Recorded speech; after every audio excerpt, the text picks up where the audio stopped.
आंकड़े देखे ना। नहीं, आंकड़े तो ठीक है, लेकिन ये वोट तो अंतर आत्मा के उस पर पड़ता है। और दूसरा, पूरा देश ही जानता है कि भारतीय जनता पार्टी इस्तेमाली पार्टी है। एनडीए पूरी मजबूती से एकजुटता के साथ मौजूदा उपराष्ट्रपति पद के उम्मीदवार और एनडीए के प्रत्याशी सीपी राधाकृष्णन जी के साथ मजबूती के साथ हम लोग खड़े हैं। संविधान के लिए वोट डालना है, लोकतंत्र बचाने के लिए वोट डालना है।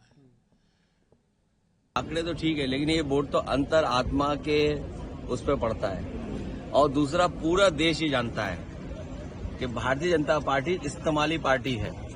पहले इस्तेमाल करो, फिर बर्बाद करो। पहले इस्तेमाल करो, फिर बर्बाद करो। भाई, हमारे वाइस प्रेसिडेंट जो खोए हुए हैं, उनके साथ भी यही हुआ। सर, अखिलेश जी उनके पहले कई सहयोगी थे, उन्होंने आज बहिष्कार कर दिया, जैसे अकाली दल हो गया, बीजेडी हो गया, इसको लेकर क्या आप कहते हैं? अभी भी जीत का नंबर हम लोगों के पक्ष में ही आएगा। उम्मीदवार की स्थिति क्या रहेगी, कितना मार्जिन बढ़ेगा?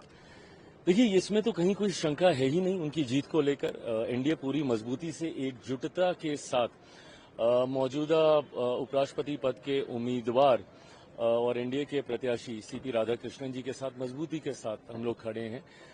बट हाँ, मैं ये भी मानता हूं कि कई और ऐसे विपक्ष के साथी हैं जिन्होंने अपना विश्वास एनडीए के प्रत्याशी के पक्ष में दिया है। मैं मानता हूं कि अंतरात्मा की आवाज अगर वो सुनेंगे तो एक बहुत बड़े अंतर के साथ मौजूदा प्रत्याशी एनडीए के सीपी राधाकृष्णन जी देश के उपराष्ट्रपति बनेंगे।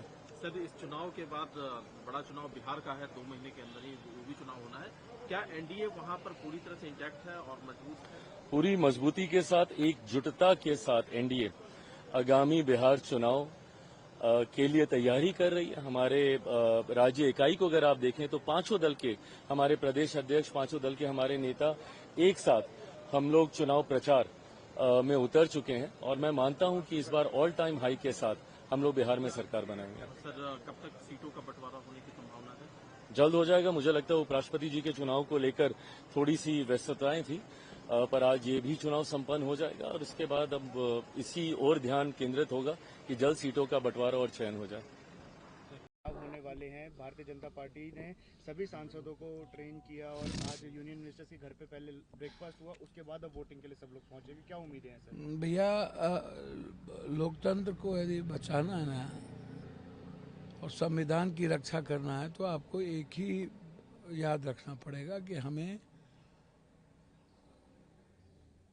संविधान के लिए वोट डालना है, लोकतंत्र बचाने के लिए वोट डालना है। ये तो जो हस्त्र धनखड़ और सतपाल जी का हुआ या जो हस्त्र शिंदे का और जो लगातार अडवाणी जी का हस्त्र हुआ, उससे बुरा हस्त्र आगे भी होगा। और इन लोगों को एमपी लोग याद आते हैं चुनाव के वक्त ही, उसके बाद ये लोग कहाँ किसी से मिलते हैं। तो इसीलिए जो चुनाव है ये लोकतंत्र बचाने की है, उस पद के गरिमा की रक्षा के लिए है। और मुझे लगता है कि यदि आज भी अपने आत्मा के आवाज से यदि दिल को की आवाज नहीं मिला ये लोग, चाहे वो बीजू दादा हों, चाहे चंद्रबाबू नायडू, चाहे तेलंगाना के पूर्व मुख्यमंत्री हों नीतीश जी, तो जो हस्त्र सबका हुआ वही हस्त्र इन लोगों का भी होगा। तो जो बीजेडी बीआरएस आज वोटिंग से पीछे हट रहे हैं, इस पर क्या कहेंगे सर आप? उन लोगों को तो बीजेपी बीआरएस को वोटिंग देना चाहिए, इंडिया गठबंधन के कैंडिडेट को।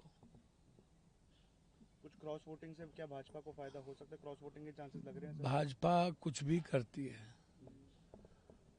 कुछ भी करती है, प्रोपगंडा मास्टर है, गणेश की तरह दूध पिला देती है। प्रभातखबर.com, विश्वास वही, रफ्तार नहीं।